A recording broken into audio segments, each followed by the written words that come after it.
Hi hello friends, ನಮಸ್ತೆ. ನಾನು Neela. Welcome to interesting information channel. ಇವತ್ತು ನಾನು ಕೆಲವೊಂದು ಗಿಡಗಳನ್ನ ನಡ್ತಾ ಇದ್ದೀನಿ. ಏನು ಗಿಡಗಳನ್ನ ನಡ್ತಿದ್ದೀನಿ ಅಂತ ನಾನು ನಿಮಗೆ ಇಲ್ಲಿ ತೋರಿಸ್ತೀನಿ. ನೋಡಿ, ನಾನು ಈ ಬೇಷನ್, ನಾನು ನಿಮಗೆ ಇದನ್ನು ತೋರಿಸಿದ್ದೆ ಅಲ್ವಾ, ಟಬ್ಬು. ಸೊ ಇದೇ ಥರದ್ದು ಇನ್ನೊಂದು ಟಬ್ಬಲ್ಲಿ ನಾನು ಗಿಡಗಳನ್ನ ಆಲ್ರೆಡಿ ನಟ್ಟಿರೋದನ್ನು ನಿಮಗೆ ತೋರಿಸಿದ್ದೀನಿ. ಈಗ ಈ ಟಬ್ಬಲ್ಲೂ ಕೂಡ ನಾನು ಗಿಡಗಳನ್ನ ಹಾಕ್ಕೋತಾ ಇದ್ದೀನಿ. ಇದು ದೊಡ್ಡ ಟಬ್ ಆಗಿರೋದ್ರಿಂದ ನಾವು 4 ಗಿಡಗಳನ್ನ ಇಟ್ಕೊಬೋದು, ಆರಾಮಾಗಿ 4 ಗಿಡಗಳನ್ನ ಇಟ್ಕೊಬೋದು. ಸೊ ನಾನಿಲ್ಲಿ ನೋಡಿ, ನಾನು ನಿಮಗೆ ಇಲ್ಲಿ ತೋರಿಸ್ತಿರೋ ಥರ 2 ಬದನೆಕಾಯಿ ಗಿಡಗಳನ್ನ ಇಡ್ತಾ ಇದ್ದೀನಿ. ಈಗ ನಾನು ಇದರಲ್ಲಿ ಬದನೆಕಾಯಿ ಗಿಡ ಹಾಕಿದ್ದೀನಿ ಅಲ್ವಾ, ನಾನು ನಿಮಗೆ ಮುಂಚೆ ವಿಡಿಯೋದಲ್ಲಿ ತೋರಿಸಿದ್ದೆ ಬದನೆಕಾಯಿ ಬೀಜಗಳನ್ನ ಹಾಕೋದನ್ನು. ಸೊ ಆ ಬೀಜಗಳಿಂದ ಬೆಳೆದಿರುವಂಥ ಗಿಡನೇ ಇದು ಬದನೆಕಾಯಿ ಗಿಡ. ಈಗ ನಾನು 2 ಬದನೆಕಾಯಿ ಗಿಡಗಳನ್ನ ಹಾಕಿದ್ದೀನಿ. ಹಾಗೆಯೇ ಒಂದು ಟೊಮ್ಯಾಟೊ ಗಿಡ ಕೂಡ ತುಂಬಾ ಚೆನ್ನಾಗಿ ಬರ್ತಿತ್ತು, ಅದನ್ನು ಕೂಡ ಇದರಲ್ಲೇ ಟ್ರಾನ್ಸ್ಫರ್ ಮಾಡಿದ್ದೀನಿ. ಯಾಕಂದರೆ ನಾವು ಇದರಲ್ಲಿ 4 ಗಿಡಗಳನ್ನ ಆರಾಮಾಗಿ ನಟ್ಕೋಬೋದು. ನೋಡಿ, ಈ ಬದನೆಕಾಯಿ ಗಿಡ ಸ್ವಲ್ಪ ವೀಕ್ ಆಗಿದೆ ಅನಿಸುತ್ತು, ಆದರೂ ಕೂಡ ಸರ್ವೈವ್ ಆಗುತ್ತಾ ನೋಡೋಣ ಅಂತ ಇದರಲ್ಲೇ ನಟ್ಕೊಂಡಿದ್ದೀನಿ. ಈ ಟಬ್ನ ಪಾಟಿಂಗ್ ಮಿಕ್ಸ್ ಹೇಗೆ ಮಾಡಿದ್ದೀನಿ ಅಂದರೆ, ನಾನು ನಿಮಗೆ ತೋರಿಸ್ತೀನಿ ಅಲ್ವಾ, ಸೇಮ್ ಪಾಟಿಂಗ್ ಮಿಕ್ಸ್ನೇ ಯೂಸ್ ಮಾಡಿರೋದು ಈ ಟಬ್ಬಲ್ಲೂ ಕೂಡ. ನೋಡಿ, ಇದರಲ್ಲಿ 4 ಗಿಡಗಳನ್ನ ನಾನು ನಟ್ಟೆ ಆಗಿದೆ. ಬಟ್ ನನ್ನ ಹತ್ರ ಹಾಗಲಕಾಯಿ ಗಿಡ ಕೂಡ ಬಂದಿತ್ತು. ಈಗ ಮಳೆ ಕೂಡ ಚೆನ್ನಾಗಿ ಬರ್ತಿರೋದ್ರಿಂದ ಹಾಗಲಕಾಯಿ ಗಿಡಗಳು ತುಂಬ ಚೆನ್ನಾಗಿ ಬರುತ್ತೆ ಅಂತ ನಾನು ಹಾಗಲಕಾಯಿ ಗಿಡ ಕೂಡ ಇದರಲ್ಲೇ ನಡ್ತಿದ್ದೀನಿ. ನೋಡಿ, 2 ಹಾಗಲಕಾಯಿ ಗಿಡ ಇರೋದ್ರಿಂದ 2 ನಡ್ತಿದ್ದೀನಿ.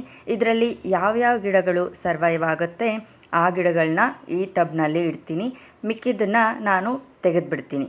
ಟೊಮ್ಯಾಟೊ ಗಿಡ ನಿಮಗೆ ಗೊತ್ತಿದ್ದೆ ಅಲ್ವಾ, ನಾವು ಎಷ್ಟು ದಿನ ಟೊಮೆಟೊಗಳು ಬಿಡುತ್ತೆ ಅಷ್ಟು ದಿನ ಇಟ್ಕೋತೀವಿ. ಸೊ ಅದರಿಂದ ನಾನು ಹೀಗೆ ಇದರಲ್ಲಿ ಗಿಡಗಳನ್ನ ನಟ್ಕೊಂಡಿದ್ದೀನಿ. ಹಾಗೆಯೇ ನಾನು ಇನ್ನೂ ಒಂದು ಗಿಡಗಳನ್ನ ನಟ್ಟಿದ್ದೀನಿ. ಅದು ಏನು ಅಂತ ಅಂದರೆ ರೇನ್ ಲಿಲ್ಲಿಗಳು. ನೋಡಿ, ರೇನ್ ಲಿಲ್ಲಿಗಳು ಹೇಗಿರುತ್ತೆ ಅಂದರೆ, ನಮಗೆ ಈರುಳ್ಳಿ ಹೇಗೆ ಇರುತ್ತೆ ಅಲ್ವಾ, ಅದೇ ರೀತಿ ಈರುಳ್ಳಿ ಥರ ಅದಕ್ಕೂ ಕೂಡ ಒಳಗಡೆ ಹೀಗೆ ಇರುತ್ತೆ. ನೋಡಿ, ಇವುಗಳು ನೋಡೋದಕ್ಕೆ ಪುಟ್ಟು ಈರುಳ್ಳಿಗಳ ಥರ ತುಂಬಾ ಚೆನ್ನಾಗಿದೆ, ಮುದ್ದಾಗಿ. ಸೊ ಇದನ್ನು ನಾನು ಈ 4 ಗ್ರೋ ಬ್ಯಾಗ್ಗಳಲ್ಲಿ ನಡ್ತಿದ್ದೀನಿ. ಈ ಗ್ರೋ ಬ್ಯಾಗ್ನ ನಾನು ಈಸಿಯಾಗಿ ಮನೇಲೇ ಮಾಡ್ಕೊಂಡಿರೋದು. ಸೊ ಇದರಲ್ಲಿ ನಾನು ರೇನ್ ಲಿಲ್ಲಿನ ಟ್ರಾನ್ಸ್ಫರ್ ಮಾಡ್ತಾಯಿದ್ದೀನಿ. ಆ್ಯಕ್ಚುಲಿ ರೇನ್ ಲಿಲ್ಲಿ ಒಂದು ಚಿಕ್ಕ ಕಂಟೈನರಲ್ಲಿತ್ತು, ಅದರಲ್ಲೇ ಕೂಡ ಅಲೋವೆರಾ ಗಿಡ ಕೂಡ ಇತ್ತು. ಸೊ ಅದರಿಂದ ನಾವೇನು ಮಾಡಿದ್ವಿ ಅಂದರೆ 2 ತೆಗೆದ್ವಿ. ಆ ಕಂಟೈನರ್ ಏನಿದೆ ಅದು ಪ್ಲಾಸ್ಟಿಕ್ ಟಬ್ ಒಂದಿತ್ತು, ಅದು ತುಂಬಾ ಹಳೇದಾಗೋಗಿತ್ತು, ಅದು ಸ್ವಲ್ಪ ಹಾಳಾಗ್ತಾ ಇತ್ತು. ಅದರಿಂದ ನಾನು ಈ ರೇನ್ ಲಿಲ್ಲಿನೆಲ್ಲ ಟ್ರಾನ್ಸ್ಫರ್ ಮಾಡಿ, ಹಾಗೆಯೇ ಅಲೋವೆರಾ ಕೂಡ ಬೇರೆ ಕಂಟೈನರ್ಗೆ ಟ್ರಾನ್ಸ್ಫರ್ ಮಾಡಿದೆ. ಬಟ್ ಅಲೋವೆರಾ ಟ್ರಾನ್ಸ್ಫರ್ ಮಾಡುವಾಗ ವಿಡಿಯೋ ತೆಗೆದಿಲ್ಲ. ಸೊ ಆ ವಿಡಿಯೋನ ಇದರಲ್ಲಿ ನಾನು ನಿಮಗೆ ತೋರಿಸ್ಲಿಕ್ಕಾಗಲಿಲ್ಲ. ಸೊ ಬರೀ ಲಿಲ್ಲಿಗಳನ್ನ ಹೇಗೆ ನಡ್ತಿದ್ದೀನಿ ಅನ್ನೋದನ್ನು ತೋರಿಸ್ತಾ ಇದ್ದೀನಿ. ನಾನು ರೇನ್ ಲಿಲ್ಲಿ ನಡೋದಕ್ಕೆ ಹಾಗೆಯೇ ನಿಮಗೆ ಮುಂಚೆ ತೋರಿಸಿದೆ ಅಲ್ವಾ, ನಾನು ಬದನೆಕಾಯಿ ಗಿಡಗಳು, ಹಾಗೆ ಹಾಗಲಕಾಯಿ ಗಿಡ, ಹಾಗೆಯೇ ಟೊಮೆಟೊ ಗಿಡ ನಟ್ಟಿದ್ದು ಎಲ್ಲದಕ್ಕೂ ಒಂದೇ ರೀತಿಯಾದ ಪಾಟಿಂಗ್ ಮಿಕ್ಸ್ನ ಯೂಸ್ ಮಾಡಿದ್ದೀನಿ. ಪಾಟಿಂಗ್ ಮಿಕ್ಸ್ನಲ್ಲಿ ಏನೇನು ಕಲಿಸಿದ್ದೀನಿ ಅಂದರೆ, ನಾನು ನಿಮಗೆ ಏನೇನು ಹೇಳ್ತಿದ್ದೀನಿ ಅಲ್ಲ, ಅದನ್ನೇ ಇಲ್ಲಿ ಪಾಟಿಂಗ್ ಮಿಕ್ಸಲ್ಲಿ ಯೂಸ್ ಮಾಡಿರುವಂಥದ್ದು.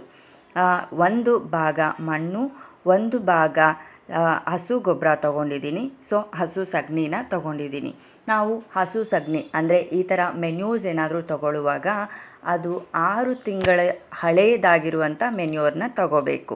ಹೀಗೆ ಹಳೆ ಮೆನ್ಯೂರ್ ತೊಗೊಂಡ್ರೆ ಗಿಡಕ್ಕೆ ತುಂಬಾ ಒಳ್ಳೆಯದು. ಹಸಿಯಾಗಿರುವಂಥ ಗೊಬ್ಬರನ ನಾವು ಯಾವುದೇ ಕಾರಣಕ್ಕೂ ಗಿಡದಲ್ಲಿ ಯೂಸ್ ಮಾಡಬಾರ್ದು.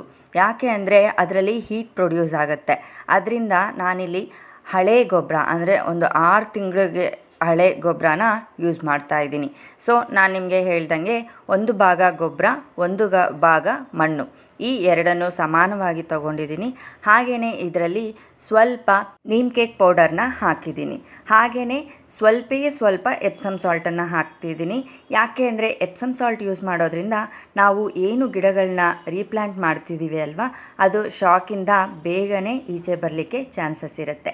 ನೋಡಿ, ಈಗ ನಾನು ರೇನ್ ಲಿಲ್ಲಿನ ಹೇಗೆ ನಡ್ತಿದ್ದೀನಿ ಅಂತ ನೋಡ್ತಿದ್ದೀರಿ ಅಲ್ಲ, ಈ ಒಂದೊಂದು ಕಂಟೈನರಲ್ಲಿ ನಾನು 3 ರೇನ್ ಲಿಲ್ಲಿಗಳನ್ನ ನಟ್ಕೋತಾ ಇದ್ದೀನಿ. ನೋಡಿ, ಇದು ತುಂಬಾ ಪುಟ್ಟು ಈರುಳ್ಳಿ ಥರ ಇರುತ್ತೆ, ಬಟ್ ಇದು ಮಳೆಗಾಲದಲ್ಲಿ ತುಂಬಾ ಚೆನ್ನಾಗಿ ಬರುತ್ತೆ.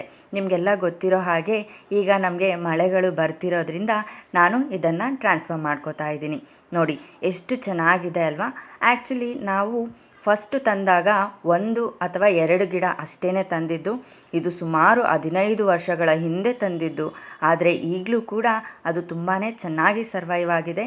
ಹಾಗೆಯೇ ಇದು ಹೇಗೆ ಅಂತಂದರೆ, ರೇನ್ ಲಿಲ್ಲಿ 1-2 ಗಡ್ಡೆಗಳಿದ್ದರೆ ಸಾಕು, ಅದು ತುಂಬಾ ಚೆನ್ನಾಗಿ ಸ್ಪ್ರೆಡ್ ಆಗುತ್ತೆ. ನಾನಿಲ್ಲಿ ಹಾಕುವಾಗ ನಾನು ನಿಮಗೆ ಮುಂಚೆ ಹೇಳ್ದಂಗೆ ಬರೀ 1-2 ಮಾತ್ರ ತೊಗೊಂಡು ಬಂದು ಹಾಕಿದ್ದೆ. ಈಗ ನೋಡಿ ಎಷ್ಟು ಆಗಿದೆ ಅಂತಂದರೆ, ನಾನು ಇನ್ನೂ ಸ್ವಲ್ಪ ಈ ಗಡ್ಡೆಗಳು ಏನಿದೆ ರೇನ್ ಲಿಲ್ಲಿ ಗಡ್ಡೆಗಳನ್ನ ಹಾಗೇ ಅಲೋವೆರಾ ಗಿಡದಲ್ಲೇ ಇಟ್ಟಿದ್ದೀನಿ.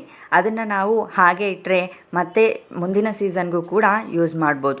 ಇದರಲ್ಲಿ ನೀವು ನೋಡೋದಾದರೆ ನೋಡಿ, ನಾನು ನಿಮಗೆ ಎಲ್ಲ ಗಿಡಗಳನ್ನೂ ತೋರಿಸ್ತಿದ್ದೀನಿ ಅಲ್ವಾ. ಅಂದರೆ ಎಲ್ಲ ರೇನ್ ಲಿಲ್ಲಿ ಏನು ನಾನು ಟ್ರಾನ್ಸ್ಪ್ಲಾಂಟ್ ಮಾಡ್ತಿದ್ದೀನಿ ಎಲ್ಲ ತೋರಿಸ್ತಿದ್ದೀನಿ ಅಲ್ವಾ. ಇದರಲ್ಲಿ ತುಂಬಾ ಚೆನ್ನಾಗಿ ಬೇರುಗಳು ಬಂದಿದೆ. ಈಗ ನಾನು ಆಲ್ಮೋಸ್ಟ್ ಎಲ್ಲದನ್ನು ಟ್ರಾನ್ಸ್ಪ್ಲಾಂಟ್ ಮಾಡಿ ಆಯಿತು. ನೋಡಿದ್ರಿ ಅಲ್ಲ. ಈಗ ಇದಕ್ಕೆ ವಾಟ್ರಿಂಗ್ ಕೂಡ ಮಾಡ್ತಾಯಿದ್ದೀನಿ.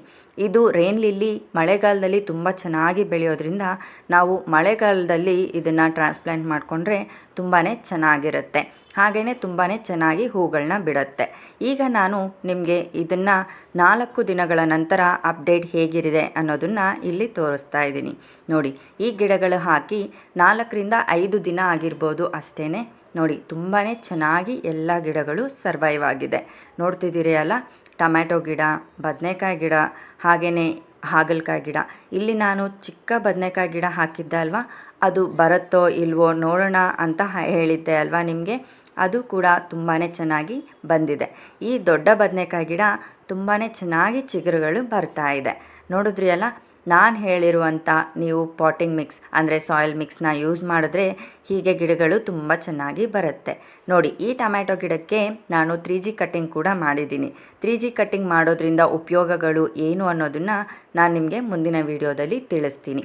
ಈಗ ನಿಮಗೆ ರೇನ್ ಲಿಲ್ಲಿ ಕೂಡ ತೋರಿಸ್ತೀನಿ ನೋಡಿ ಹೇಗಿದೆ ಅಂತ. ನೋಡಿ, ಎಲ್ಲ ಗಿಡಗಳು ಎಲ್ಲ ರೇನ್ ಲಿಲ್ಲಿ ಅದೇನು ಗೆಡ್ಡೆಗಳಿತ್ತು ಎಲ್ಲ ಕೂಡ ತುಂಬಾ ಚೆನ್ನಾಗಿ ಸರ್ವೈವ್ ಆಗಿದೆ. ನೋಡಿದ್ರಿ ಅಲ್ಲ. ಇದು ಕೂಡ ತುಂಬಾ ಚೆನ್ನಾಗಿ ಬರ್ತಾ ಇದೆ. ನಾವು ಹೀಗೇ ನಾವು ಮಳೆ ಬರುವಾಗ ಈ ರೇನ್ ಲಿಲ್ಲಿಗಳನ್ನ ಟ್ರಾನ್ಸ್ಪ್ಲಾಂಟ್ ಮಾಡಿಕೊಂಡ್ರೆ ತುಂಬಾ ಚೆನ್ನಾಗಿ ಬರುತ್ತೆ. ಆ್ಯಕ್ಚುಲಿ ನನ್ನ ಹತ್ರ ಇರೋದು ಬರೀ 1 ಕಲರ್ ಅಷ್ಟೇ ರೇನ್ ಲಿಲ್ಲಿ. ಇದು ಪಿಂಕ್ ಕಲರ್. ಇದು ಹೂವಂತೂ ತುಂಬಾ ಸುಂದರವಾಗಿರುತ್ತೆ ನೋಡೋದಕ್ಕೆ. ಈ ಸಾರಿ ಹೂ ಬಿಟ್ಟಾದಮೇಲೆ ನಾನು ನಿಮಗೆ ಈ ರೇನ್ ಲಿಲ್ಲಿ ಬಗ್ಗೆನೇ ಒಂದು ಪ್ರತ್ಯೇಕವಾದ ವಿಡಿಯೋನ ಮಾಡಿ ತೋರಿಸ್ತೀನಿ.